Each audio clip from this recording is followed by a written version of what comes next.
Tras a adquisición do conxunto de naves que compoñen a antiga curtiduría da Chaínza, o Concello de Noia dará unha nova vida a este emblemático expoñente do patrimonio industrial da comarca. Unha das naves converterase nun albergue turístico, un proxecto que está a piques de saír a licitación por valor de 470.000 euros, cofinanciados pola Xunta e o Concello a través de Agader. A restauración e construción de un albergue turístico vaise utilizar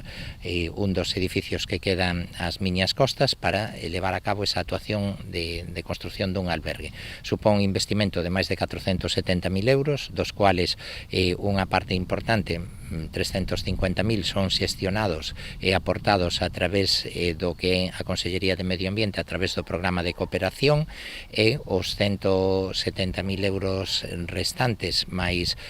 unha aportación municipal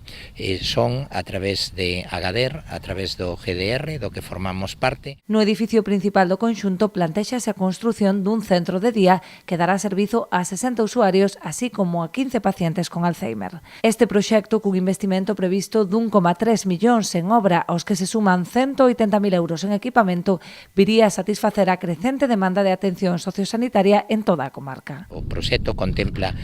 pois un investimento en torno a 1.300.000 euros, pero nese proxecto obsérvanse a distribución interior, os alzados, as fachadas e as distintas dependencias, e fundamentalmente o que busca é dar servicio a 60 usuarios usuarios, digamos, habituais do centro de día, e tamén 15 prazas de Alzheimer. Estas dúas grandes actuacións veránse complementadas coa restauración dos vestixios que aínda permanecen no interior de algunhas construcións para a súa posta en valor a través dun centro de interpretación. Para elo tivemos que encargar un estudo de arqueoloxía, arquitectónico e demais, e etnográfico sobre os usos que tivo esta instalación no pasado,